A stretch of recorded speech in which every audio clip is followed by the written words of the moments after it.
Sam with the Aristocrats took down a Prime Speaker Bant deck. Caleb took down Esper, and now these two square off at 5-0. Two of the institutions of Midwestern Magic. Yes, absolutely. Sam Black playing the Aristocrats Act 2 as always. Always finding a way to get sacrifice outlets into his deck. This is a deck that you basically saw Brad Nelson and Jacob Van Lunen update. Sam is playing a very similar main deck to their updates here. A lot of 4-ofs to go on, 3 Blasphemous Acts and 1 Orzhov Charm, and then lands. And then his sideboard is a little bit different. We'll get there when we do move into the sideboard of games. But again, this deck that Caleb Durward's playing is a deck, again, that Ross Merriam went 7-1 with at the Star City Games Invitational. A deck that kind of came out of nowhere, and a deck that is not very good against Boros Reckoner. And taking a look at Sam's deck list, four of those. There's 4 of those. Sam's going to start off with a Godless Shrine into a Doom Traveler. So Caleb is going to have to hope to dodge. He's going to start off with a Flint 4, which is a 3-3 because of that Stomping Ground. So a good start there for him. Sam's start is ideal for his deck, which is a Doom Traveler. But this is part of what the Aristocrats does. It's the calm before the storm, my friend. Yes. Things get out of control quickly. Do we have a High Priest? Yeah, he has 4 copies of that in his deck and 1 of them in his hand. You see a Blood Crypt, a Cavern of Souls, 2 copies of High Priest actually in his hand. With Caleb's deck really only having Domery and Bonfire as removal, we don't even necessarily have to have Reckoner to win from here. We can actually just win with High Priest in the sack outlet. Yeah. And start demon tokening it up. As you see, Sam is considering what land to play between that Blood Crypt and the Cavern of Souls. Looks like he's going to go with the Cavern. We'll see if he's going to name. We'll get confirmation. Human oftentimes might not be, as we are going to see that Skirt Stag High Priest. And Wizard. Wizard. That's for the Reckoner. Reckoner is a wizard. Oddly enough. So here comes your Flint of Boar. Let's see if Caleb has a good follow-up here. So you see a couple of hands there. Rupon Crag he plays. Rupon Crag in the hand along with the Forest. Now he's going to go with a Boarland Ranger and search out another land. So not the greatest start we've ever seen. This is very dangerous now. We might actually see High Priest get online, potentially even this turn. So you're going to see Sam play a Blood Crypt untapped. Going to take 2 points of damage. You going to follow up with a Cartel maybe? Yep, there's your Cartel, Aristocrat. So trouble is a brewing. Now we could sack the Doom Traveler to the Aristocrat and then still have 2 creatures untapped and a Morbid Trigger to make a 5/5 off of the Priest.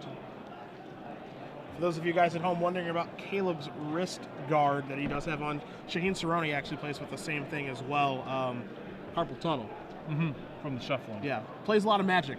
He doesn't click around like some of us do online. He actually just plays a lot of real life Magic when he does shuffling out of decks. Can hurt that wrist there. Sure. Thankfully, not a problem I've ever had, but I've heard it's a pain in the butt, as he does just play Rootbound Crag and pass the turn back. And Sam also still has a Reckoner left in his hand that we haven't even seen yet. A commanding position. And more than happy to come across with a 5/5, and this is difficult for Caleb to get himself out of. It's going to involve a Miracle Bonfire, and if you want a Miracle Bonfire, you're going to have to pay for it now because Boros Reckoner's here. So Caleb is going to draw a card. Very slowly looking for a Bonfire. So he's going to play a land. You see a Thundermaw Hellkite in his hand, but again, that's not ideal in this situation.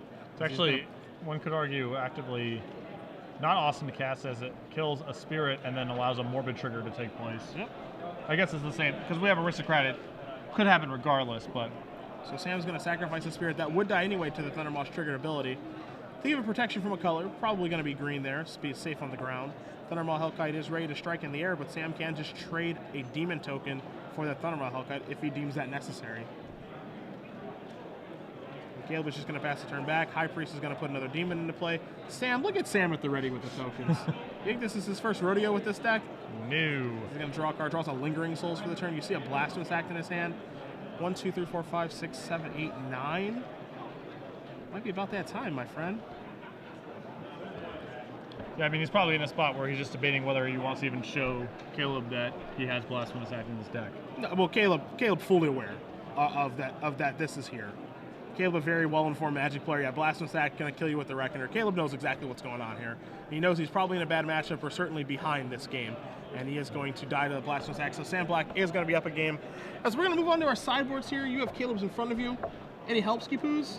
He's got 2 Mizium Mortars and 3 Pillar of Flames if he wants to add a little more spell removal to the deck. Sure. Which I think makes sense here.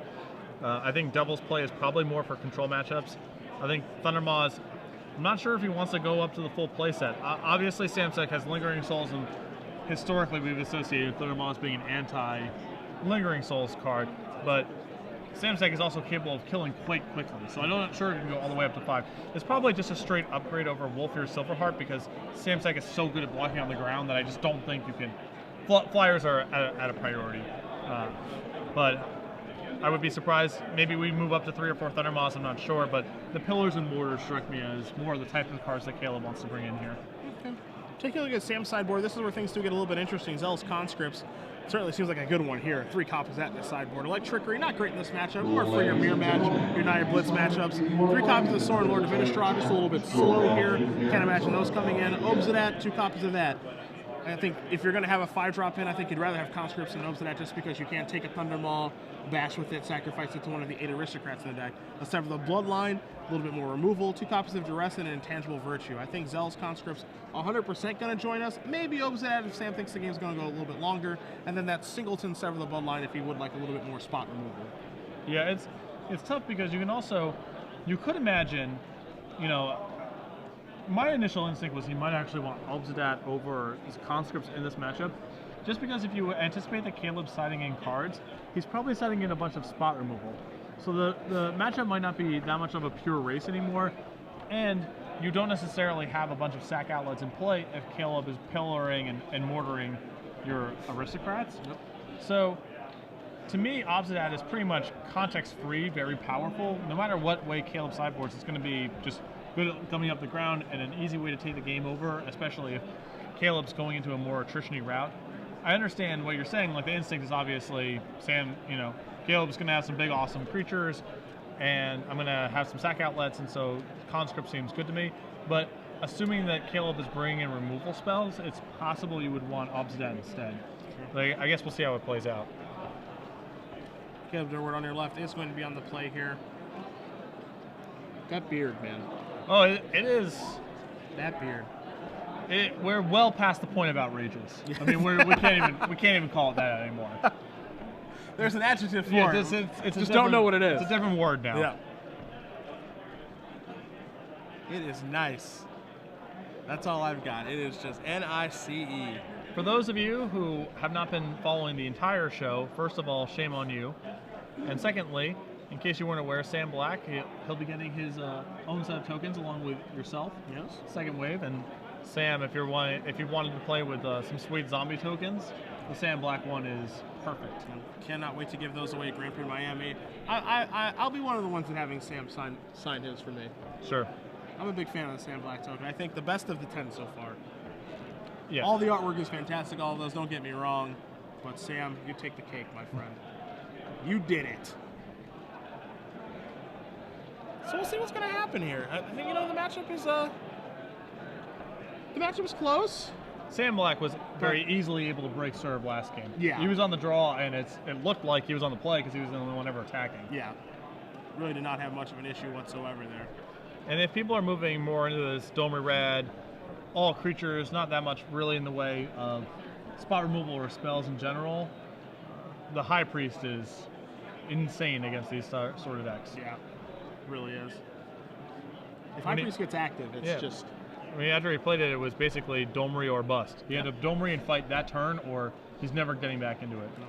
See, Caleb's going to take a mulligan down to 6 here. Sam looks as pleased as Sam can look with his Aristocrat stack here. Looks like he's going to keep that 7.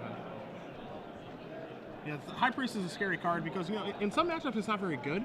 It's kind of weird because it feels like this very high variance card. In some matchups it's not very good. In some matchups it's completely busted and your opponent has to take care of it almost immediately. And in this matchup it is a card that your opponent has to take care of almost immediately. Yes. Red Green deck has no interest in playing against 5/5 flyers. It puts a lot of pressure on their bonfires, puts a lot of pressure on the Thundermaw Hellkites. And you know Thundermaw happens to just trade with the demon. So I mean the red green deck is making a ton of concessions building the deck a particular way because Thundermaw is so powerful. And High Priest gets to make Thundermaws for free every turn. Yeah. So must really be nice. Clearly the red green deck has no hope of keeping its head above water once that card's online. Yeah.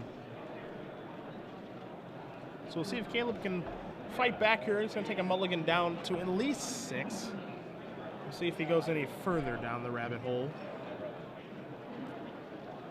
For those of you guys that are wondering what the Sam Black token does look like, you can go to the GP Miami website. That's MagicGP.com, where it does have all the information, not only about the Miami GP, but if you do want to see Sam Black's fantastic Magic token, where he is a zombie now, it should be live for you guys at MagicGP.com momentarily.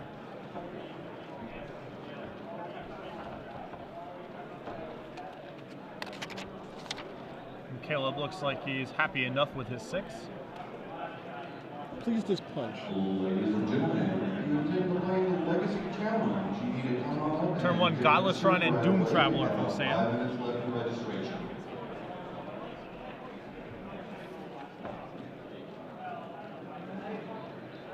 Arbor Elf and Pillar of Flame.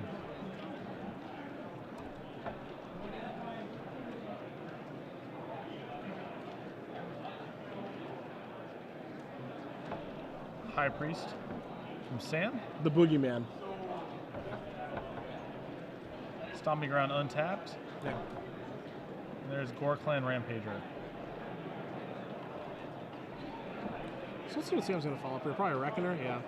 And this is the danger here for the Green Red Aggro deck. It just doesn't have a great way to get that thing off the table. Yeah, it can. I mean, 4/4s can kind of brawl. You know? All right, Mortars. There's a bonfire. Or sorry, Bonfire. I apologize. Totally fine. Arbor Elf's gonna bite it, but Yeah, these games with a 4/4, so And this it's is- certainly ahead. and this is sort of my point about potentially wanting Obsidat instead of conscripts here. If Caleb's last card in hand is Mortars, if the matchup is about that sort of thing. Yeah. See how well Sam can recover. He's got 2 threats to play. You see a High Priest. He keeps Thumbing shifting through his- He keeps shifting him around. All right, High Priest and the Blood Artist. Okay. Now he's gonna pass the turn back. Caleb's gonna draw. And the last card in his hand is Mortars. Yeah. So. In we go with the old Rampager. He's going to play a land. Let's see if he's going to pull the trigger on this Mortars right now, or if he's going to try to set up for Overload. It's pretty risky with Sam thumbing around all those 2-mana spells. If it's a Cartel Aristocrat and a Another guy. yeah, it's all now it's. You're gonna wish you had just fired this off on the High Priest, but it depends how much Caleb respects Sam's potential to bluff him here. Yeah, it looks like he respects it quite a bit. There's a Blood Artist trigger as well. Drain 1, gain 1 is going to take place here. Caleb definitely scared of the High Priest. It plays such a huge role in this matchup. You just can't let it get active, as we saw last game. And you see how scared of it he is. Sam draws another High Priest. Ugh. Now Sam does have a little bit of decision to make.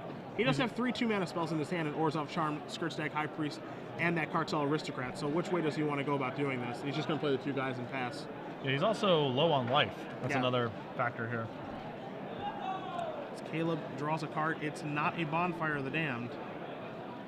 In comes this here Rampager. Does he have a backup Rampager, maybe for lethal? Even though it wouldn't be lethal, Sam could sack a guy if he needed to. No, he just has a Gyre Sage and passes the turn back. So now Sam is going to take a draw. It's another High Priest. And we have Orzhov Charm, so now we have a way to actually trigger. I mean, we had it before with the Aristocrat, but now the High Priests are super online.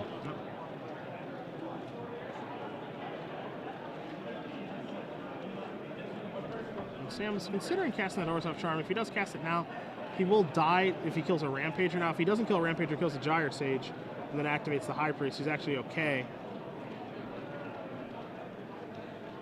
You see him considering his options here.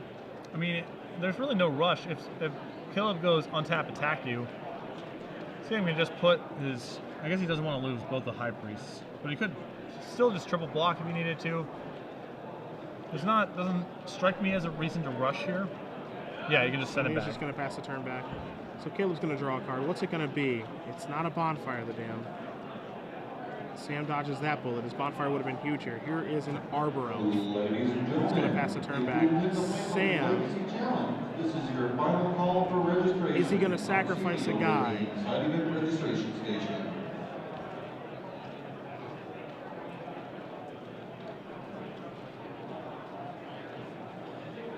He is. Yep. So there's your Blood Artist trigger. High Priest is going to get sacrificed. Now the active High Priest can pump out 5/5 tokens. That's going to happen. Sam going to untap. Orzhov Charm in his hand. We're going to add a Blood Crypt to that. Sam's sitting at a precarious 5 right now. He's doing a pretty good job of stabilizing the borders. Here comes a 5/5 demon in the air. Starting to get after Caleb's life total, wants to shorten this game down. Yep, and now he can sack the token, drain for one, you know, he's kind of looping here. It's like that demon has vigilance. Yep. In a weird, wonky sort of way. As Caleb does not miracle a Bonfire of the Damned yet again. Let's see what the draw was this turn. 6 mana. Is that a Mizium Orders? It is a Mizium Orders with Overload. That is obviously an excellent draw here. We're also going to see how Sam wants to. I mean, he's going to be able to keep a 5/5. He's going to be able to keep a 5/5. He can do some sacrifice fun with that Cartel Aristocrat as well. Now we're going to see an Orzhov Charm. That's going to kill the Gore Clan Rampager. Sam is going to go down to 4, or down to 1, and then up to 2 from the Blood Artist. Now you're going to see him pump out a 5/5. We're going to sack to now keep we're going to sacrifice to keep the Aristocrat alive. And drain, so he's going to move up to 3. And you see Caleb is going to extend the hand as he can't get through on the ground, and Sam is going to kill him in the air due to the drains plus the 2 demons. So Sam Black, not phased by a top deck Mizium Mortars with Overload, does defeat Caleb Durward 2-0. The Aristocrats Act 2 moves on to 6-0. Tom Martel, I know you're watching at home. You can take that smile off your face. Yep. We see it from here in Milwaukee, buddy. We see ya. But it's very hard to beat. You know, creatures plus removal spells is a very tough package to try to beat the Aristocrats with, because just brawling with that deck, especially on the ground, is really, really tough. Yeah. Flyers are good, but your creatures that are just random ground pounders, really, really rough.